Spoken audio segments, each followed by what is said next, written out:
pessoal, todo mundo muito bem-vindos. Vou me apresentar primeiro, então, eu sou a Carmen, sou gerente de conteúdos e comunicação da CBAB+G, e a gente está fazendo esse webinar, então, é o terceiro de uma série de 3. A gente começou o ano passado fazendo isso e o grande tema é design para impacto positivo. Então, só relembrando um pouco do que a gente fez ano passado, então a gente teve um primeiro que foi sobre a gente falando de design para impacto positivo com foco em embalagens circulares. A gente teve o Yuri Domina, o head da Casulo e da Braskem, que veio falar conosco. O segundo foi com a gente falando mais do viés de negócios com legado, e a gente teve a Letícia Castro, que é a presidenta do Centro de Design, para falar conosco, que também desenvolve o prêmio Design for a Better World, que é um prêmio de impacto. E agora a gente está fechando essa trilogia, falando mais com o viés de tendências e entendendo projeções para o futuro, né? Projetando o futuro é o tema de hoje. Então, a gente tem hoje, nossa convidada é a Daniela Kleiman. Muito obrigada por estar aqui conosco hoje. A gente fica muito feliz de você ter aceitado o nosso convite. E por que a gente trouxe, então, esse tema? O gancho, o ponto de partida é o nosso trabalho não sei se todo mundo conhece aqui, a gente fez um trabalho que se chama Useful Design Trends, que é um trabalho que é um reporte de tendências que a gente tem feito por 3 anos consecutivos.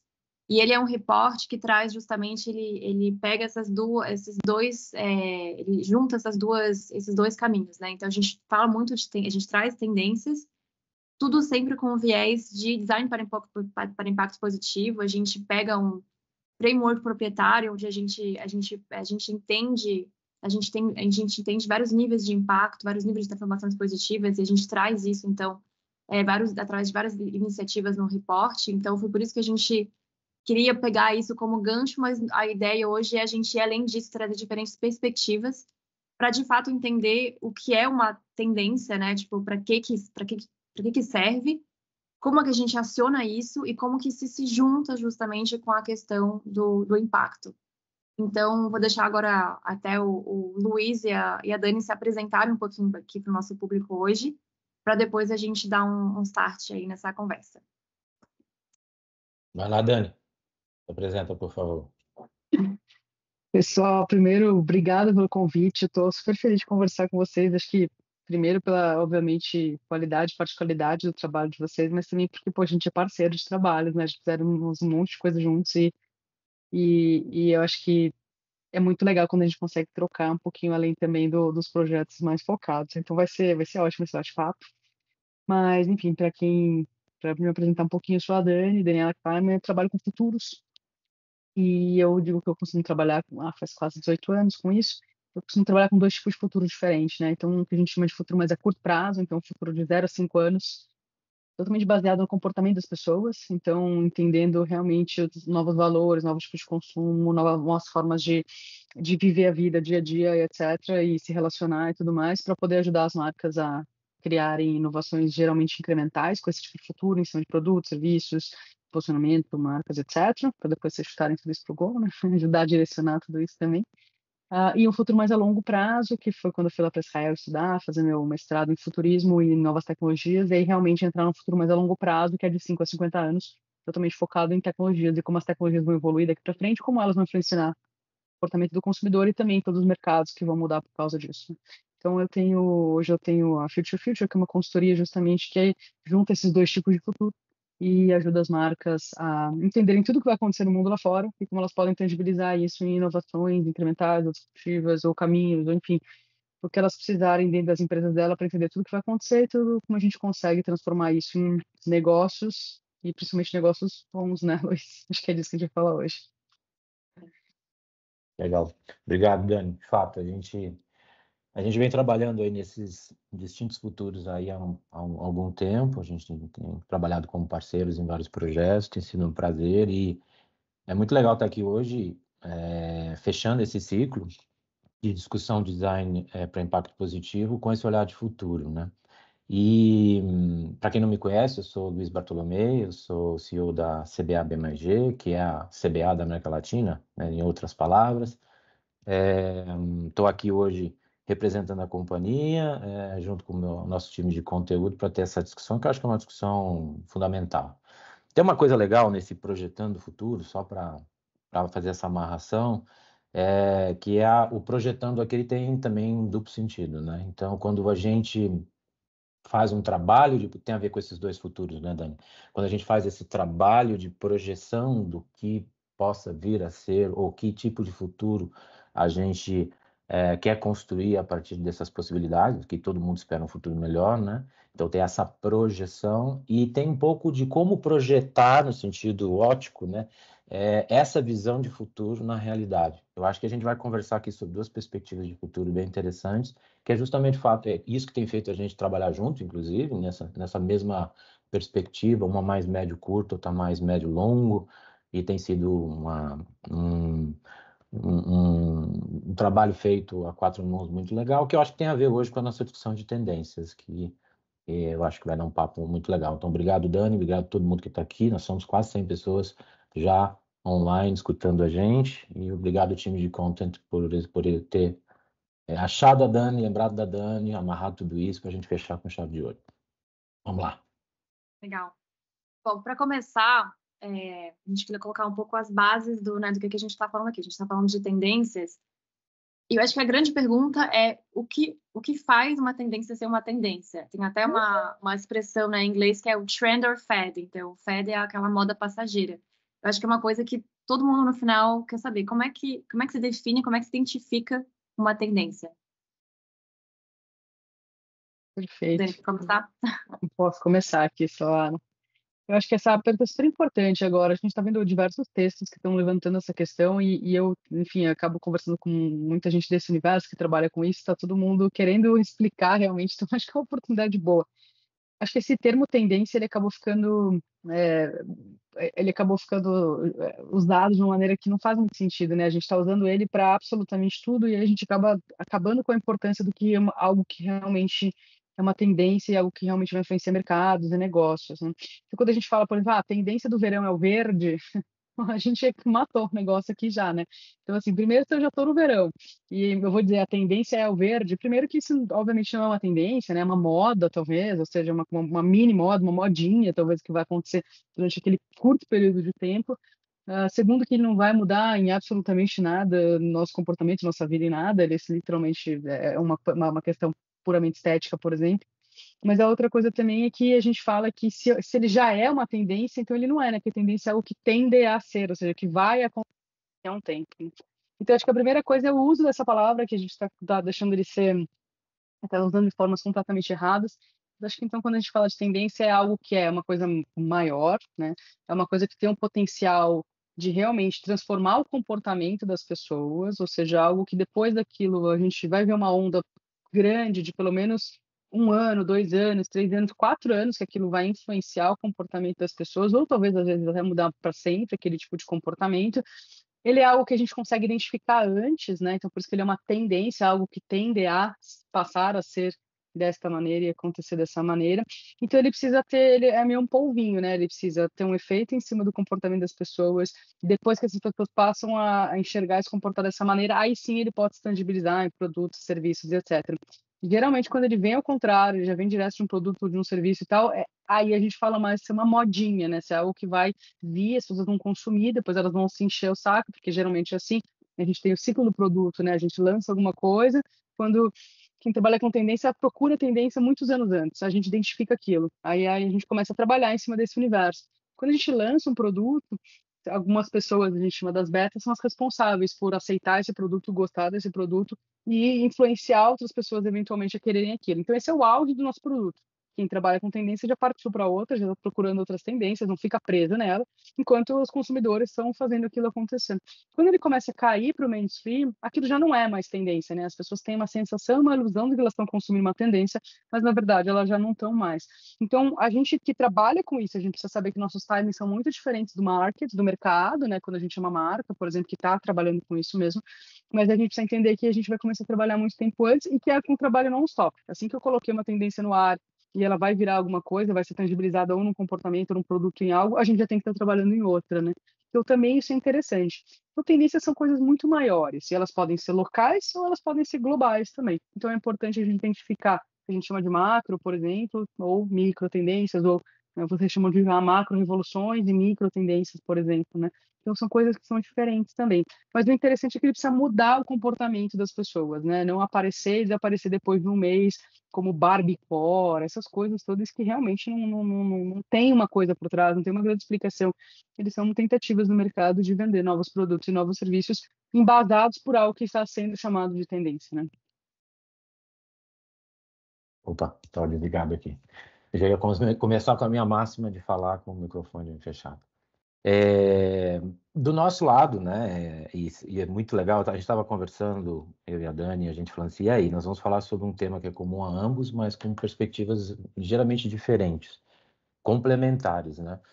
O futurismo, ele tem exatamente isso que a Dani colocou, né? Ele tem esse olhar lá na frente, né? Então, ele vai olhar um longo prazo, um longuíssimo prazo, em alguns casos, o longo prazo, e já conseguir fazer as conexões com o médio prazo. E a gente, no design, a gente tem um olhar de médio para curto, né? Seja no curto prazo, se preparando com aquele olhar de futuro, seja já construindo valor de negócio, valor para as marcas.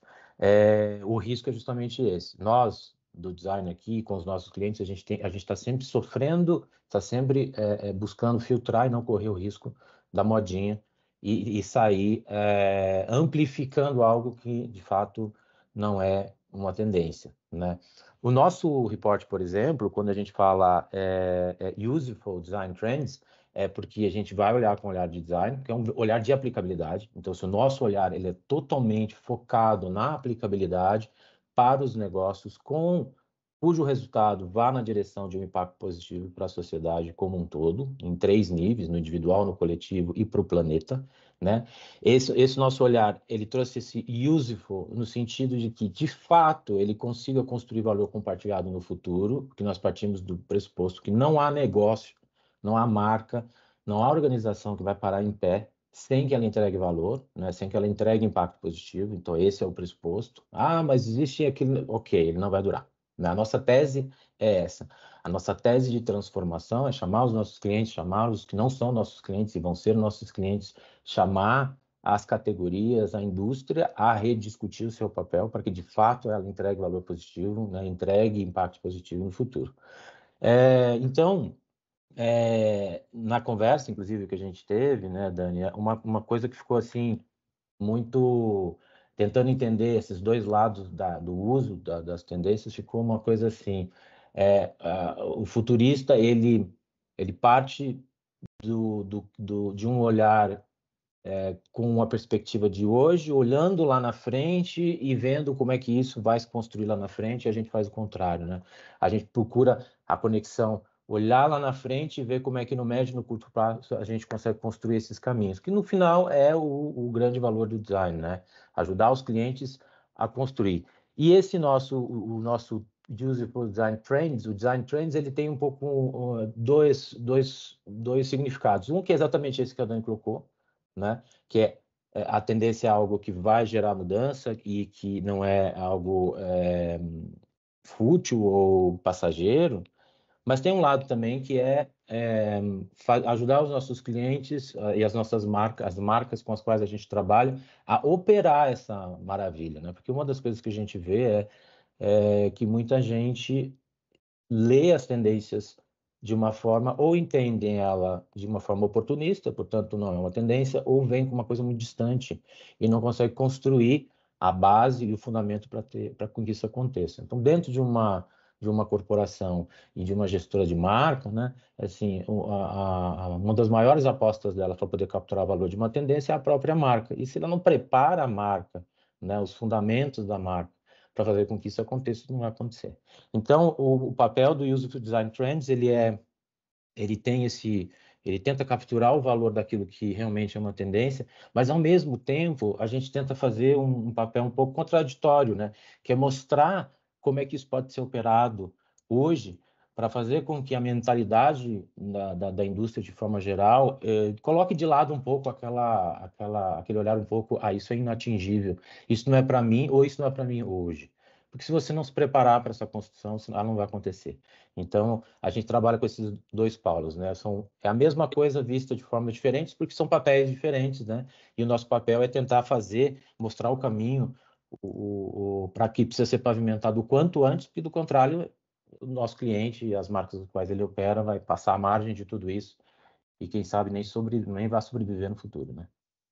Acho que tem uma coisa interessante também, Lu, que é um pouco do que a gente acaba fazendo, vocês e eu também, e quando a gente faz junto, que é traduzir um pouco essas tendências também, né? Porque geralmente a gente vê um monte de relatório de tendências que vem de fora, a grande maioria vem de fora do Brasil e tal, também tem bastante coisa disso, né?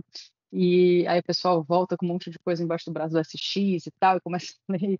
E aí não é um copy-paste, né? Não tem como você pegar grandes tendências ou tendências que são de fora totalmente e colar aqui em terras tupiniquins ou América Latina, ou seja, a gente estiver focado, né? Ou seja qual for o mercado. Então, eu acho que essa tradução também é muito importante, né? A gente entender assim, o que faz sentido e o que não faz em cada lugar. E eu também, se a gente quer usar uma certa tendência, ela faz sentido, como ela se traduz para a cultura local que a gente estiver aplicando ela, né? Em que momento, de que jeito, etc. Então, esse papel da tradução acho que é bem importante também, porque as pessoas geralmente pegam aqueles slides prontos, assim, já só coloca ali e fala, vamos fazer um planejamento. E pela minha experiência, assim, depois você conta um pouco da sua, assim, mas eu acho que isso é um tiro pela culatra, né? Porque a gente acaba pegando tendências que não são da nossa realidade, não vão se aplicar às pessoas que moram, não vai se aplicar ao nosso target, e a gente acaba tentando forçar. E aí não dá certo, não porque a tendência não está correta, mas porque ela não foi tropicalizada, tupinicanizada, Exato, do jeito que a gente exato. quiser falar, né, também. Tem tudo a ver. Quando a gente se propôs a fazer o nosso relatório de tendência, ele vinha com uma roupagem diferente há 5, 6 anos atrás. Aí, então, ele assumiu o Useful Design Trends há algumas edições, e a condição para que isso acontecesse foi que a gente latinizasse esse relatório. A gente tem uma operação Brasil e América Latina, porque o que a gente percebe, inclusive em termos de cacuete mesmo, né? Quando você pega esse olhar de futurismo que vem de fora, aquele de frases de efeito, e nomes, e siglas, e pá, lá. Nós somos um bicho, na América Latina e no Brasil também, talvez até mais um bicho de contexto. A gente precisa contextualizar as coisas para além da frase. E quando ela não contextualiza, ela não cola na cultura. E se ela não cola na cultura, ela não vira. Em resumo, é isso. Então, se você olhar um pouco o relatório de tendências, quem não teve a oportunidade de ver, veja, baixe, digira, né, use, enfim, você vai ver que a gente está usando uma linguagem muito simples, trocando as coisas em miúdos de uma forma muito simples, tentando trazer tudo que tem muito a ver e com o olhar nosso, porque esse é um dos maiores riscos que a gente tem, né? Eu acho que são os dois polos, né, Dani? O de pegar o que se acha uma tendência, na verdade, não é uma modinha, ou de pegar uma tendência que de fato é uma tendência e traduzir de forma equivocada. E aí tem erros de linguagem, né? Tem erros, ler de uma cultura uma coisa que vem de uma outra cultura e não ter esse olhar. Então, eu acho que o futurista ele tem esse papel fundamental, porque como é muito longo, né, ainda tem a questão da linguagem para trazer isso, tropicalizar, ou latinizar, ou abrasileirar, o que o trabalho de design é um trabalho de facilitação, né? A gente é facilitador. Nesse tipo específico de viés, que é o viés da tendência, a nossa grande facilitação é a tradução, né? Trazer isso para uma cultura e mostrar para o nosso cliente, enfim, para o nosso outro ali no diálogo, como é que isso se traduz de uma forma que ele possa entender e contextualizar. E a aplicação de tendência sem um contexto correto é, com certeza, um desperdício de tempo e talvez até um impacto negativo, que é o que a gente não espera. E vocês traduzem também para marca, para design, né, para produto, para embalagem. Então, Para são tudo. vários níveis de tradução também, né? Exato. É muito difícil porque a gente tem que ajudar os nossos parceiros, nossos clientes, enfim, as marcas das quais a gente ajuda a operar, a fazer uma tradução conectada com uma visão de futuro, mas com resultado hoje. Porque isso também não funciona, né? Não adianta a gente simplesmente dizer que é ali e não mostrar o caminho. Então, é um trabalho, por isso que a gente, de forma conceitual, eu acredito que não haveria um relatório de tendências, por exemplo, com um framework. O framework, o nosso, você pode ver que ele é perene, ele está ali há alguns anos. Mas também são grandes buckets, assim, visões muito macro e é muito visão. Mas por que a gente faz? A gente faz porque é didático, né? Então, é para ajudar, é naquele didatismo. Ao mesmo tempo que a linguagem é simples, os frames são simples. É procurar fazer com que isso se encaixe na loucura do dia a dia do nosso cliente, que não é pouca, né? Para fazer com que ele faça essas conexões, mas que estejam conexões que no final estão lá, né? Estão lá. Então, como trazer para o caminho? Talvez haja alguma perda nesse processo, mas sem um processo didático, sem um processo de framework, sem pegar pela mão e a gente poder fazer essa conexão, ele não vai acontecer, porque aí é muito denso, muito complexo e o dia a dia vai fazer com que ele não aconteça, né? Então é divertido esse trabalho junto aos nossos clientes. A próxima pergunta era justamente, vocês já responderam, na verdade, em parte, assim, era como acionar essas tendências, né? Tipo, a gente tem elas, mas como é que a gente baixa elas pro dia a dia da empresa? Então, acho que essa coisa que vocês falaram, né, primeiro da tradução para o local, da tradução para a sua indústria, para a sua categoria, já é o primeiro passo para, de fato, fazer algo com elas, né? Como baixar isso pro dia a dia e para fazer acontecer agora para, de fato, depois mudar o futuro. Eu vou começar aqui, Dani. Eu acho que uma outra coisa que a gente viu e a gente já trabalhou muito em conjunto, né? Se a gente for pensar assim, até uma tendência virar, ela não vai virar realidade, né? Ela vai impactar digamos assim, até você ver o resultado prático influenciado por uma tendência anos depois, a gente obviamente tem ações de curto, médio e longo prazo.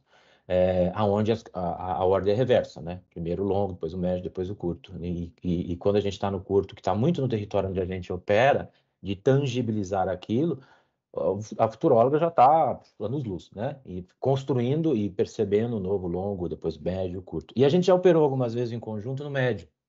Então, existem algumas dinâmicas que a gente faz, principalmente no território de inovação, onde a gente precisa de olhares futuros muito aguçados, e a gente já trabalhou junto com a Dani e outros profissionais e outras profissionais nesse apoio. Porque no médio você precisa ter a visão longo-médio e a visão médio-curto, né? Onde no final você vai sair ali com um pipeline de ações e decisões que precisam ser feitas, algumas tocam muitas, quase todas tocam marca, algumas tocam produtos e serviços, né? E algumas tocam negócios até. Muitas vezes você mira o que nós vamos ter lá na frente como produtos e serviços, e você percebe que lá na frente você tem que ter outro negócio, o que é maravilhoso. Normalmente você faz a amarração disso no médio. E é nessa discussão de médio que é legal que você tem os encontros, né? Do que levou aquilo, então uma visão de futuro, e aonde aquilo vai dar. E como eu tenho que me preparar para fazer com que eu capture aquele valor para a marca. E no nosso caso, como nosso propósito é sempre gerar transformação com impacto positivo, de maneira que isso gere impacto positivo lá na frente. E quando a gente fala de impacto, é para todo mundo. Então, a gente tem dinâmicas, muitas delas ligadas a um portfólio que a gente chama de um portfólio de inovação, onde a gente traz esses olhares, apresenta essas tendências, joga isso sob o prisma da marca, vê o quanto isso muda o prisma da marca ou não, ou como muda até o prisma de negócio ou não, o prisma da marca ou não, e como é que a gente se prepara para isso em cima de ações claras, essas ações colocadas dentro de um framework onde isso fica muito claro para a organização, aonde são as apostas de maior valor, de maior risco, e de menor risco, e aí faz um trabalho de priorização, e isso vai se tornar à frente uma série de ações do nosso cliente para fazer com que isso vire valor em curto, médio e longo prazo. Tá? E nas situações das quais muitas vezes nós somos chamados também a ajudar a operar. Tá? Mas é assim que a gente faz. Vou deixar a Dani contar um pouquinho aí como é que faz, como é que funciona isso para você, Dani. Eu acho que é legal isso, né? A gente aqui tem uma infinidade de metodologias que a gente consegue usar também, mas geralmente a gente gosta de trabalhar muito com future scenarios, né? Então são cenários possíveis e a gente trabalha muito com perguntas, né? What if, assim. Então é interessante a gente pensar que o futuro não está desenhado, é diferente da gente olhar para frente. Então a gente vai pensar quando a gente identifica uma certa tendência ou algo, ou uma nova tecnologia, por exemplo, está se desenvolvendo, a gente começa a fazer perguntas e imaginar as consequências de tudo isso, né? E aí a gente realmente vai imaginando essas consequências através de cenários futuros, ou seja, a gente não adivinha o futuro. O que a gente faz é a gente constrói diversos futuros diferentes, diversas possibilidades de futuro diferentes, para que eventualmente a gente acerte um deles, né? Então, por isso que a gente fala que acho que aí na pandemia minha ficou bem claro, é muito ruim para uma empresa se ela tiver um planejamento em cima de um único planejamento e isso vai acontecer, isso vai dar certo. Quando a gente viu a pandemia, todo mundo tomou rasteira ali, ninguém tinha uma outra ideia do que fazer, ninguém tinha um plano B, todo mundo demorou muito para se recuperar, todos os mercados, porque a gente só tinha uma ideia de que o mundo vai ser exatamente assim como a gente está imaginando, o futuro vai ser exatamente assim como eu acho que vai ser, e todo mundo só fez um planejamento, né? E isso é comum. Então, o que a gente diz é que, basicamente, como a gente está pensando em diversos cenários futuros, o ideal é que as empresas trabalhem com plano A, plano B, plano C, plano D, porque assim como a gente com certeza vai acertar um desses cenários futuros que vai acontecer, porque a gente pensa em diversos, com certeza a empresa vai ter sempre um plano backup aí para alguma coisa adversa que possa acontecer também, porque ela está olhando para esses cenários futuros, né? Então, quando ela olha para cenários diferentes, ela consegue se preparar para os diversos outcomes também, diversas consequências de tudo que vai acontecer, e está pronta para isso, seja pronta através de tecnologia, seja através de realmente um plano diferente, seja através de uma pivotagem, enfim, ela consegue estar preparada para conseguir puxar isso rapidinho quando ela precisar, né? E a gente faz muitas perguntas do what if, então eu falo assim, a gente identifica uma tendência ali, por exemplo, e a gente começa a tangibilizar ela em diversas coisas, né? Sei lá, vou pegar uma tendência bem boba, bem simples que a gente consegue falar agora, AI, né? A gente falando de um AI generativo, etc. Então a gente vai estudar o AI, vai entender como ela vai se desenvolver, vai entender o que vai acontecer depois dela, vai entender quais são os próximos passos dessa tecnologia, enfim, vai entender tudo isso.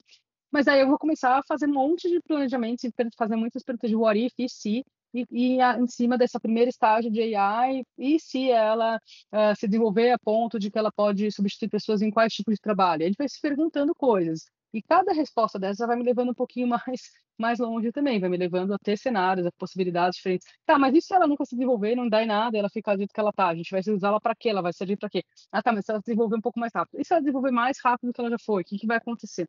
A gente vai sempre fazendo essas perguntas e lidando com consequências. E se ela entrar muito forte na área da saúde? E aí a gente começa a abrir todos esses lados de saúde, etc. Então, assim, é quase que um quadro meio infinito, a gente acaba fazendo isso por área, por setor, por mercado, né? Porque senão a gente ficaria maluco se a gente fizesse para a sociedade como um todo, todos os assuntos, mas ele tem muito a ver com a gente analisar quais são essas possibilidades do que vai acontecer e quais as consequências disso, né? E isso depois a gente vai trazendo de volta para a gente conseguir fazer planejamentos, né? Para a gente conseguir encontrar soluções que possam ser plausíveis e jornadas, né? O que a gente faz muito é pensar num roadmap de inovações, ou um roadmap de planejamento de futuro. Então, a gente começa a entender o que você pode fazer no H1, no H2, no H3, ou seja, no futuro mais curto, médio, médio, longo e longo prazo, para você poder servir de indicativos. Então, a partir das respostas ali de what ifs, a gente consegue criar soluções de inovação, produtos, etc.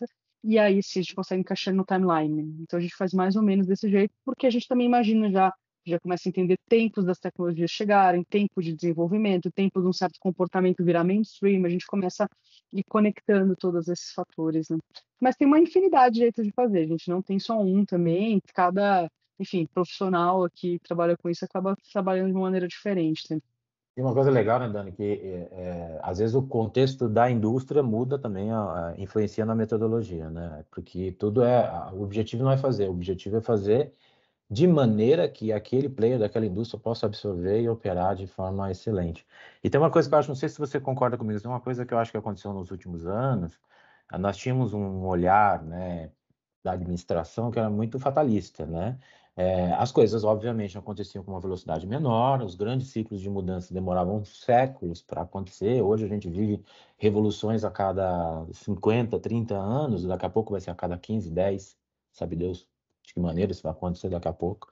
Mas a gente foi criando uma habilidade, a gente como todo mundo que opera marketing de alguma maneira, serviços de marketing de forma geral, né, e o próprio marketing, as próprias corporações, a gente foi criando a habilidade de lidar com mais de um cenário, depois mais de dois, depois mais de três, depois mais de quatro, e quanto mais a gente se abriu para cenários, mais longo o nosso olhar foi, ou seja, a gente foi abrindo o espectro e indo mais longe, né? Eu lembro que a gente fazia projetos onde vamos discutir o produto X do futuro. E aí você ia imaginar ali o produto X do futuro, não, nós temos tecnologia só até daqui 3 anos.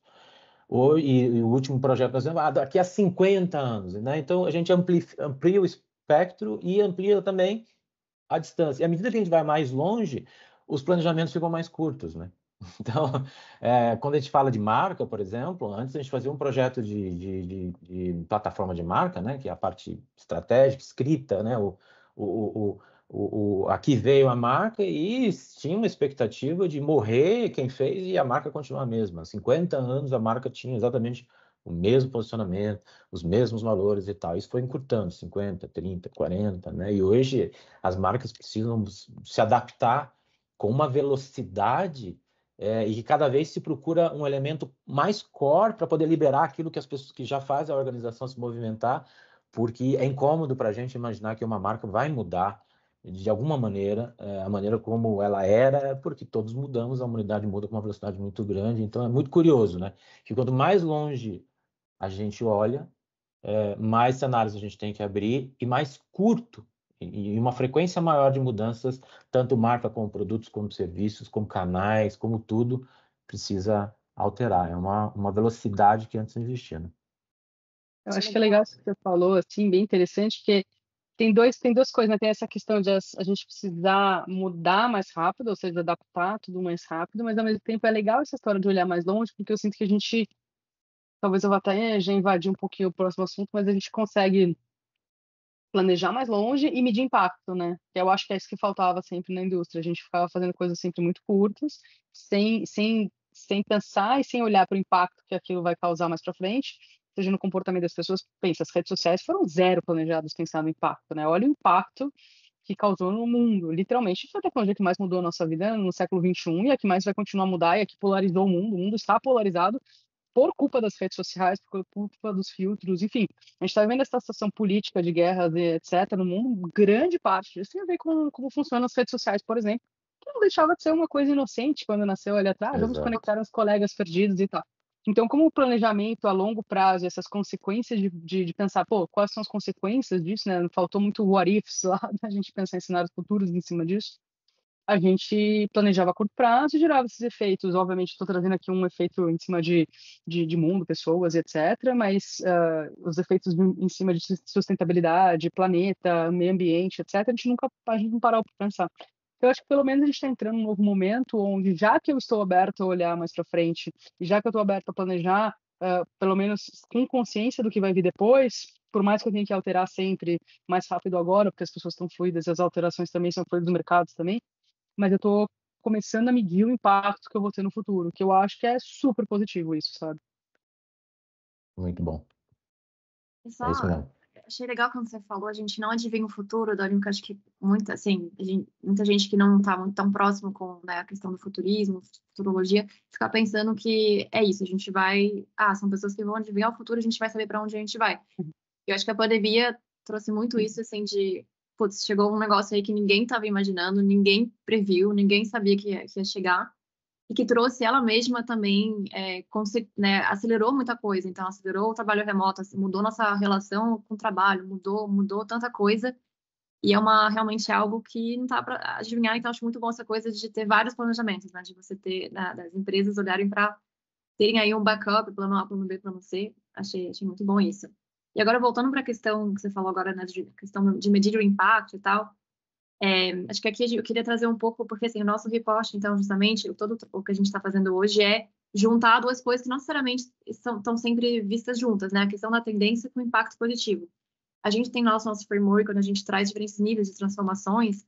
Eu queria que vocês contassem um pouquinho, né, os dois, falassem um pouquinho sobre o que a gente chama de negócios de impacto e capitalismo de stakeholder, né? Como é que essa visão ESG, como é que ela se junta com essa projeção do futuro? Quer começar, Lu?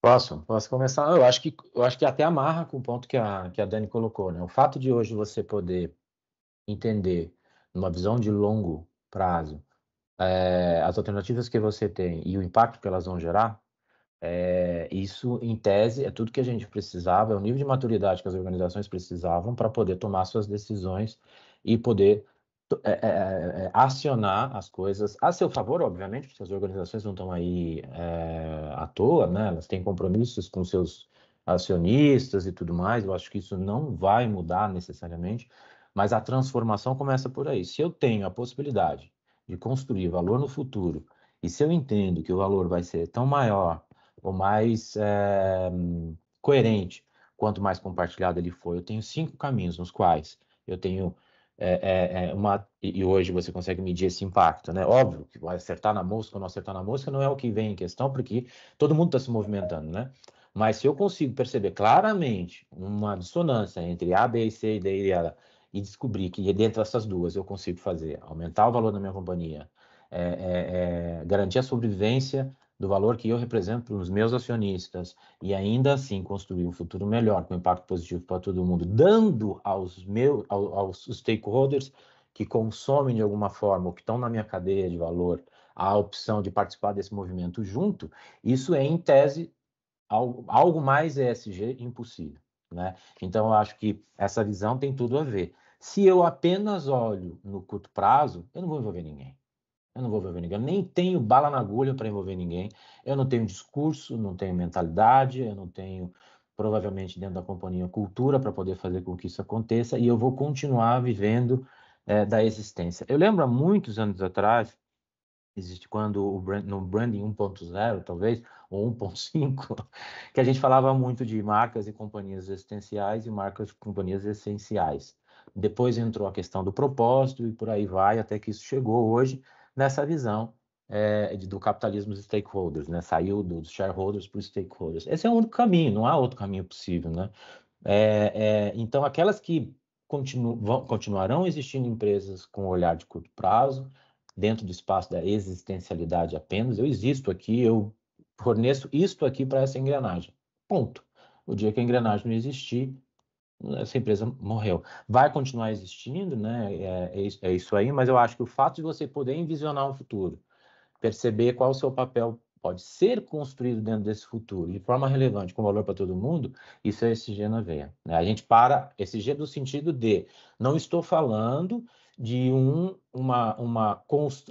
entender a minha materialidade como empresa, construir uma tabela de indicadores de que eu estou chegando aqui e fazendo meus compromissos. Estou falando de ESG de uma forma muito mais ampla, que vai além dos indicadores, porque hoje a gente até consegue arrisco a dizer, apesar de não ser um especialista para falar de ESG, arrisco a dizer que você consegue construir todo um arcabouço técnico com indicadores positivos, não cumprindo de fato o seu papel de impacto positivo lá na frente. Estou falando de um ESG realmente enraizado na empresa. Hoje, o futurismo ajuda e muito com que isso aconteça, porque você vai garantir que lá no futuro todo mundo está indo numa direção positiva, que é o que todos queremos.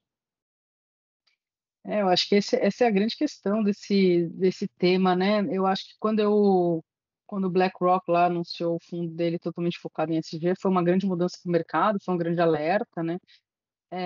E aí essa palavra ganhou força e tudo mais.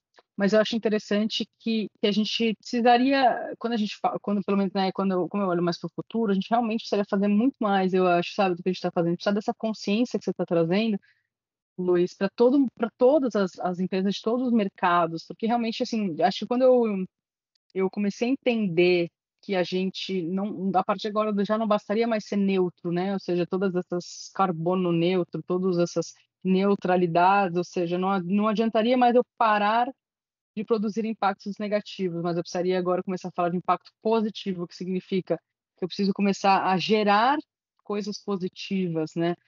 O exemplo mais simples, mais óbvio que todo mundo acaba querendo fazer tem a ver com carbono, com plantação de árvores, etc. Mas que eu preciso gerar coisas positivas para que aí sim a gente consiga garantir uma perenidade. Foi aí que eu entendi um pouco mais a urgência desse assunto, né? Interessante pensar que esse assunto nasceu como a gente pensando que ele era um assunto de futuro, mas na verdade ele é quase que um assunto do De presente presente, urgentíssimo, né? urgentíssimo, quase de Então, passado. quase, sem dúvida, enraizado no passado. Mas eu acho que é importante as pessoas entenderem o tamanho e a dimensão disso, e eu acho que é legal o que você falou, né? Não é só uma coisa de colocar ali as metas e etc. Eu acho que tem uma coisa de colocar no DNA da marca, de colocar no DNA da empresa, tem que ser o core daquilo. Ou seja, se esse negócio, se essa inovação, se esse produto não for ser interessante para todos, para meus colaboradores, para toda a comunidade que eu atendo, meus clientes, etc., meus consumidores, se ele não for interessante para o planeta, né, para o meio ambiente, se ele não for interessante para os meus fornecedores de alguma maneira, se ele não for interessante para os meus acionistas, eu não vou fazer. A gente deveria ter esses 5 pontos aqui como quase que um checklist aqui para frente. E se isso não for contribuir de alguma maneira positiva para melhorar a vida das pessoas do planeta, desse pessoal todo que eu me relaciono diretamente, eu não vou fazer, né? Então é quase que talvez isso em algum momento vire uma lei, alguma coisa nesse sentido, porque senão realmente vai ficar uma coisa muito insustentável, né? Enfim, a gente vai caminhar para lugar onde a gente não quer caminhar, e as ideias que hoje me parecem malucas de morar em Marte, do Elon Musk e tal, talvez sejam a nossa saída. Então é claro que ninguém quer isso, é claro que não, mas então eu acho que a gente está vivendo exatamente esse momento desse despertar de consciência, né? Um despertar onde a gente não só entende que aquilo tem que ser colocado como um checklist meio chato da empresa, mas como uma integração muito maior do que a empresa é, né? Talvez até maior do que um propósito, talvez o propósito ele fale um pouco mais sobre a empresa e o papel dela no planeta, mas eu acho que a gente tem que falar do papel dela em relação a tudo, né? Então a gente fala bastante de talvez MTP, um Massive Transformative Purpose, ou seja, algo que é maior, é mais propositivo e não só de resguardar para dentro, assim, né? Eu vou tentar fazer meu papel e pronto. Cara, se eu não me conectar com o ecossistema inteiro, eu não vai rolar um papel. Então é bem interessante isso, né? Ou seja, e aí é bem interessante a gente entender como as marcas têm que realmente flutuar ao redor disso, elas têm que sim ser fluídas, elas têm que mudar, porque os needs do mundo estão mudando, né? Os needs das pessoas, os needs do mundo, tudo isso tem que estar refletido no que a gente é, ou seja, ele tem que ser muito verdadeiro, né? Então por isso que eu entendo que o papel de vocês é tão importante, assim, de conseguir não só entregar isso de uma maneira da porta para fora, mas ser quase que a alma, a essência, né, dessas empresas a partir de agora e como traduzir isso para as pessoas, né? Acho que esse deve ser o grande desafio de vocês em cima de É, tudo isso agora, né? só amarrando rapidinho esse ponto, eu acho que a gente está num momento perigoso, extremamente perigoso, tá? Eu acho que ou passamos por uma fase de um foco muito grande na questão do ESG, você falou da BlackRock, o próprio último relatório da BlackRock já deu uma despistada, você não lê mais o termo ESG no relatório, então ele, por questões obviamente práticas e pragmáticas, porque há inclusive uma onda, principalmente nos Estados Unidos, anti-ESG, fruto dessa polarização. Então, nós estamos num momento perigoso que de anos para cá a gente deveria ter amadurecido e já começado com práticas muito melhores. Elas aconteceram em parte, em grande parte não aconteceu, e agora, dependendo de nós, todo mundo que está aqui, a gente pode entrar numa fase de antagonismo até, como se fosse possível. Como se fosse possível a gente negar algumas coisas que estão acontecendo e até voltar atrás em alguns ganhos que já aconteceram. Então, acho que hoje a discussão ela é mais importante do que nunca. Eu acho que hoje o olhar de futuro ele precisa continuar mostrando o que já mostrava. Eu acho que o olhar do design precisa continuar na advocacia de tudo isso que está acontecendo, porque quem lidera o consumo tem que trazer, através do consumo de novos produtos, de novos formatos que tenham impacto positivo. Quem está atrás de serviços tem que repensar os serviços, governos tem que repensar a governança, legisladores tem que repensar, porque nós estamos nem na metade do caminho e já temos um vetor fortíssimo de negação do que é a opção pela um olhar ESG, que nada mais é do que um olhar de impacto positivo no futuro, porque não há mais opção, e eu não acho que a gente tenha que já jogar a toalha, né, Dani? Que a opção é Marte, né? Porque ainda estão muito longe disso, né? E que tenhamos duas opções, né? Onde o Elon Musk possa usufruir de ambas, mas que aqui ainda seja uma opção viável. Não, com certeza, eu concordo contigo, e é interessante isso, esse movimento, né, de anti-wake, anti-SG, ele vem nessa onda toda bem conservadora, né, que a gente está vendo e vários no mundo, e é interessante que isso sim é uma grande tendência global, né, isso está acontecendo no mundo inteiro realmente. E ele vem muito com toda essa questão do pós-pandemia, de uma crise econômica grande, uma inflação e tal. Então a gente fala que a gente está vendo esse momento de policrises, assim, né? Várias crises, a gente está vendo esse momento de saúde mental bem delicado também. Então, é interessante que a gente comece a ver algumas dessas manifestações, né, sobre isso. Então, por exemplo, tem vários grupos de jovens que estão desesperados com o futuro do planeta, ou seja, jovens que pela primeira vez têm que se proteger dos adultos, porque os adultos estão ferrando tudo e os jovens que vão salvar, mas olha que responsabilidade horrível disso, né? São pessoas preocupadas que elas não vão ter o futuro do planeta. É Acho tipo, que tá falam de totalmente... ansiedade ecológica, tem um Tem assim. super essa ansiedade climática, toda uma questão, eu adoro esse assunto, tô ficando bastante aí. E aí eles começam a ter atos até mais radicais para conseguir prove their points, né? Então, assim, todos esses movimentos que a gente tem visto as pessoas entrarem em museus, jogarem tinta e ficarem protestando na frente dos quadros e tal. Então, é quase que um grito de desespero, né, que tem acontecido e tal. Então, eu acho muito interessante a gente ver como Wake, né, ou seja, o movimento a favor de tudo isso, tem muito público, né, e principalmente se você quiser rejuvenescer a sua marca, se você quiser manter ela fresca e alinhada com, obviamente, com os valores melhores de futuro, é melhor a gente estar olhando para esse lado, né, melhor a gente se alinhar com as pessoas mais jovens, que estão preocupadas com esse futuro, que estão, né, que estão olhando para isso, e não com os velhos status quo para manter as coisas como são, porque se a gente manter as coisas como são, a gente só vai caminhar para o precipício, a gente precisa, deve mudar. Então, é engraçado existir até correntes ao contrário, né? E achar e falar de progresso ao mesmo tempo, Pois é. porque a gente não vai chegar lá, entendeu? É. É interessante isso. A gente não vai progredir, a gente vai regredir e as pessoas que já têm o dinheiro hoje vão manter ela ali. Até entendo, eu defendo, quem tem o dinheiro defende isso. Mas eu não entendo uma marca que não queira se conectar com valores mais emergentes e pessoas mais jovens também, que estão, enfim, pró uma situação maior.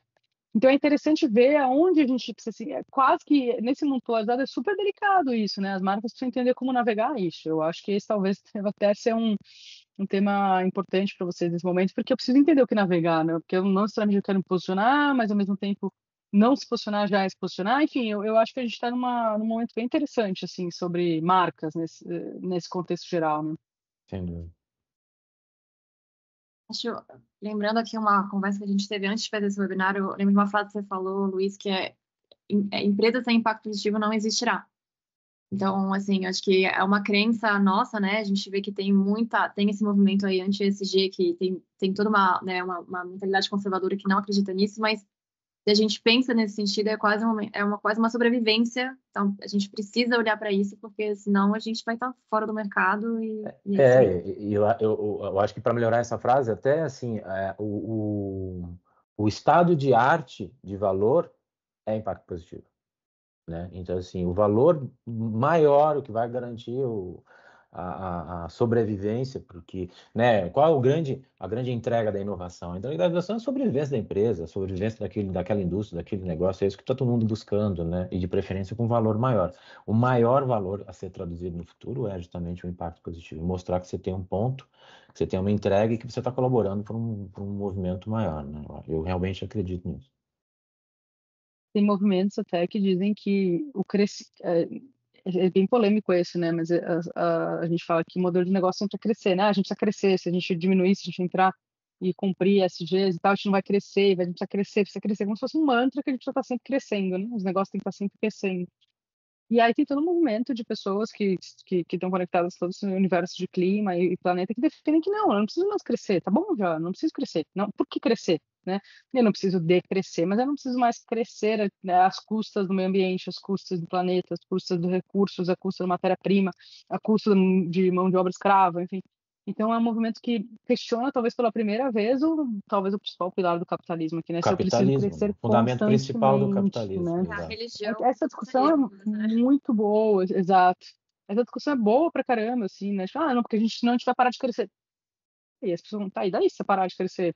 Tipo, quem vai sair perdendo? 3 acionistas dessa multinacional? O resto não vai sair perdendo, né? Então, é bem interessante essa discussão também, porque você começa a falar de empregos, etc.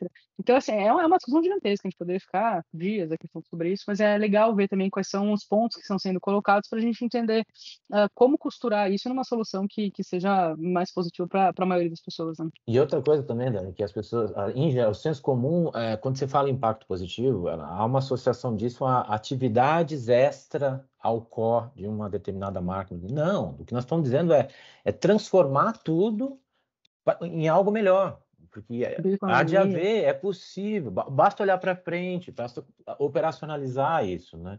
E facilitar esse modelo de transformação para que ele aconteça. A aposta é essa.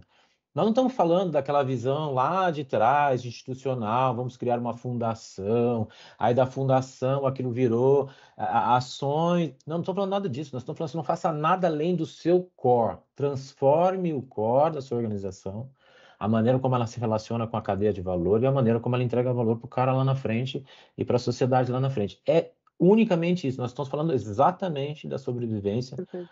dos negócios, nada além disso. Não é nada além, o que tem sido até hoje, só que de uma forma diferente, né? Perfeito, perfeito. É isso mesmo.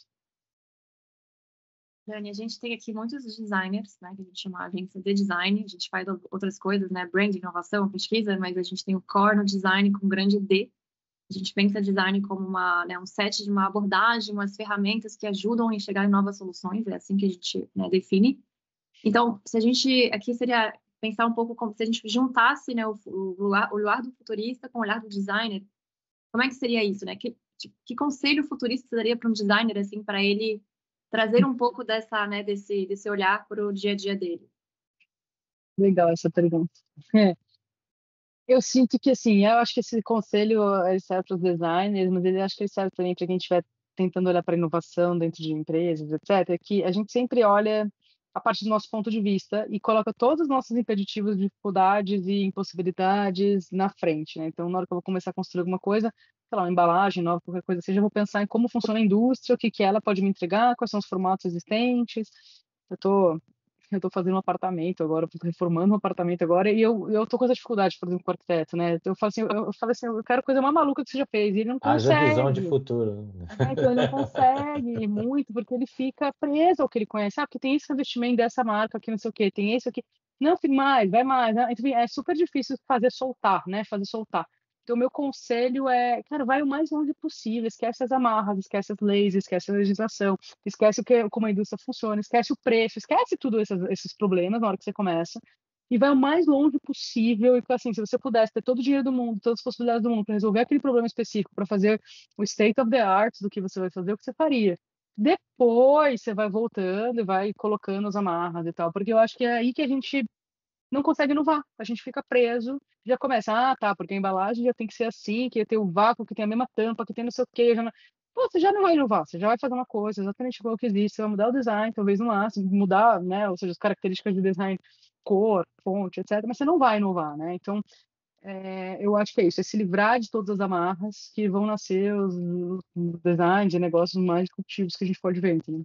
É. E é interessante ver como as pessoas têm grande dificuldade nisso, assim, grande. É humano, né? O humano tem dificuldade nisso, é muito curioso, né? A gente usar a própria linguagem do design, né? Do divergir antes de convergir, né? Sim. E hoje a gente não consegue nem fazer isso em Double Diamonds. A falta de tempo, hoje a gente faz quase que um Diamond só, com uma série de aceleradores dentro desse mesmo Diamond para fazer a coisa acontecer. Mas é justamente isso, então assim, usa 90% do seu tempo para divergir e só 10% para convergir, né? Para que você Perfeito. possa ir muito mais além, né? E divergir, inclusive, em alto estilo, né? No sentido de diversão mesmo, né? Divirta-se, né? Perfeito.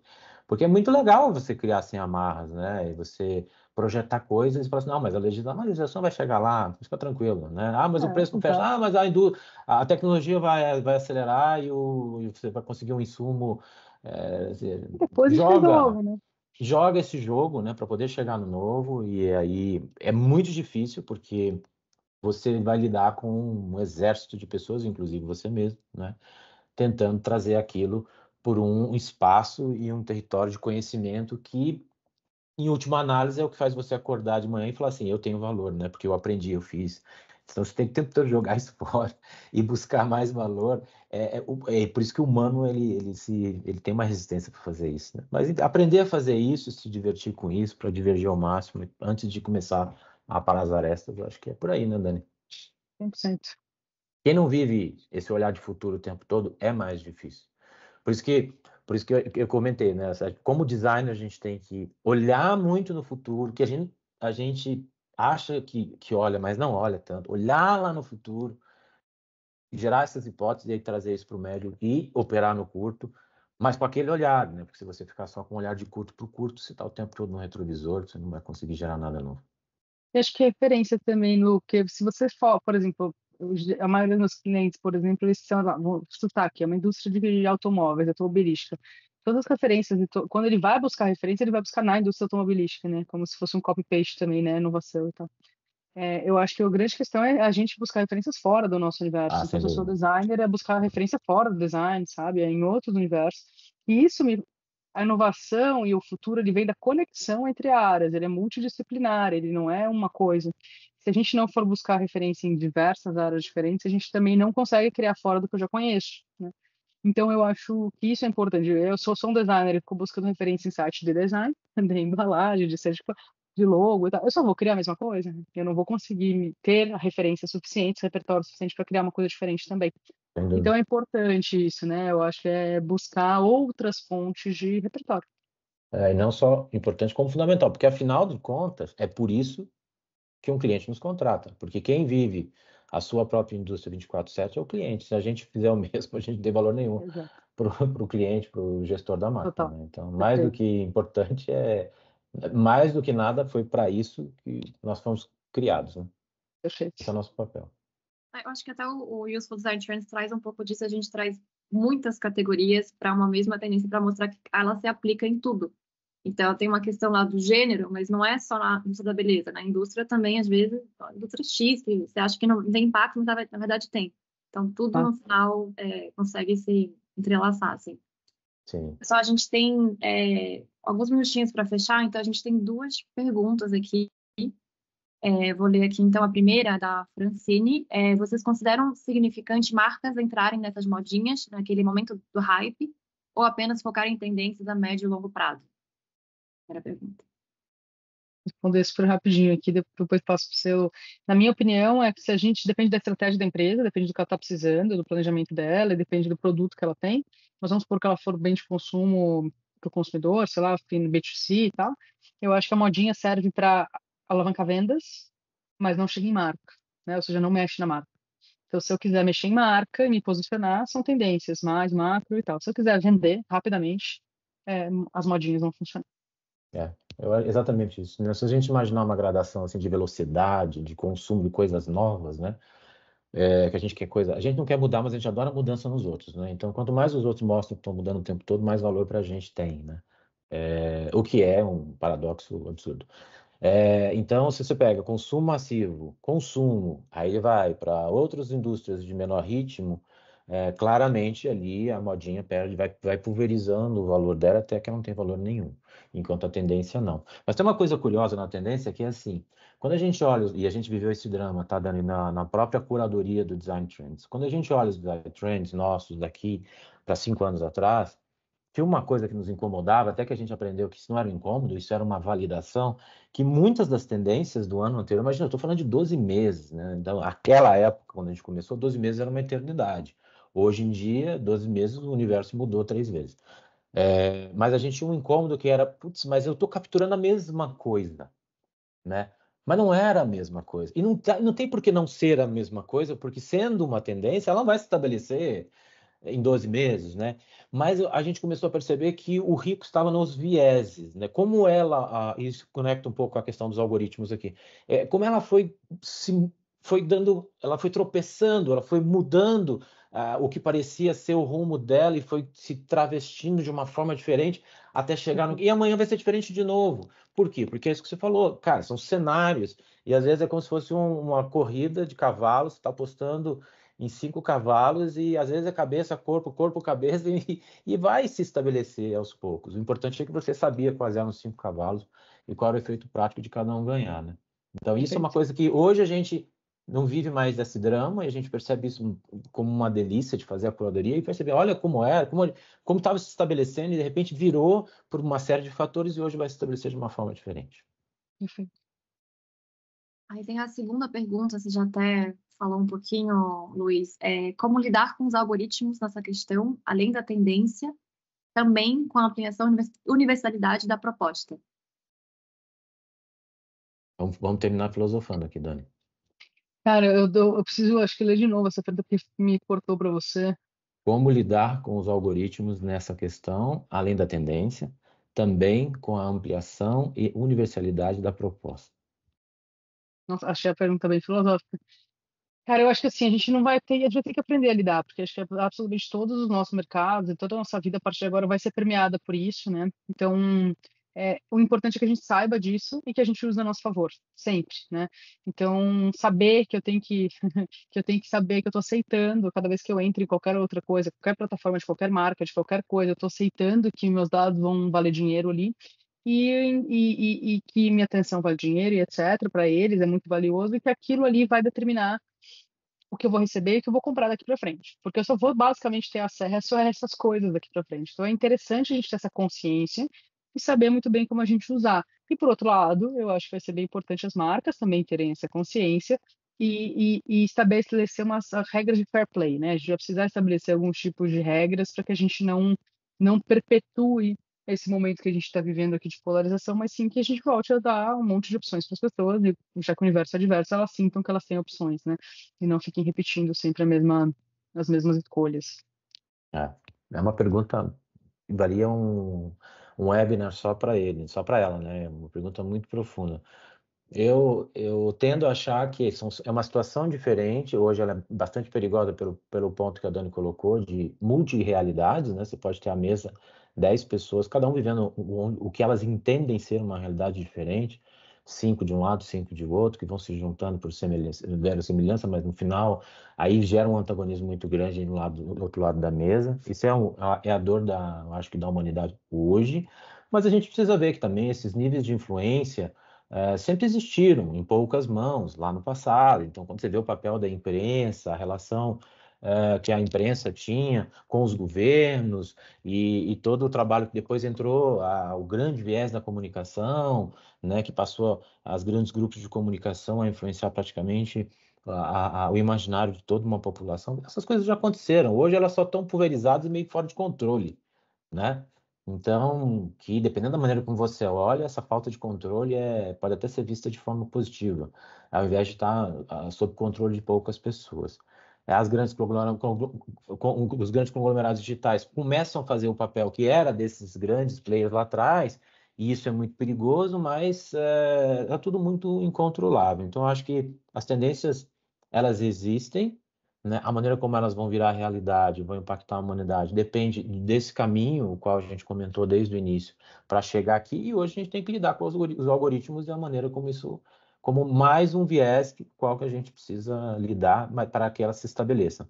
Eu parto do pressuposto de que as tendências elas brotam do humano e vão terminar estabelecendo novos parâmetros de sociedade no humano de novo. Então, por mais que o algoritmo esteja aí, e a gente tem que lidar com ele, a maneira de capturar valor e impactar positivamente vai ter que levar isso em consideração para que isso não morra na praia. Muito mais difícil do que foi lá atrás, mas também muito mais democrático do que foi lá atrás. Então, agora é trabalhar com o lado bom e o lado ruim e ver como é que a coisa anda.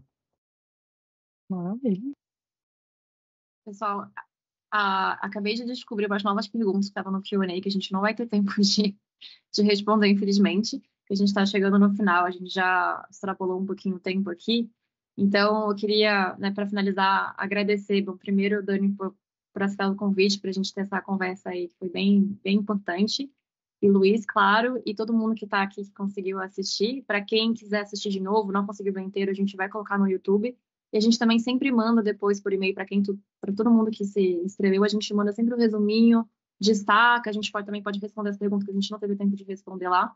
Então é isso, fiquem de olho e muito obrigada a todos por essa conversa. Gente, obrigada, foi um prazer. Obrigado, Dani. Prazer te ver aqui. Obrigado a todo mundo. Obrigado, Carmen, em especial o time de conteúdo por organizar tudo isso. Um abração a todos. Bom dia. Obrigada, gente.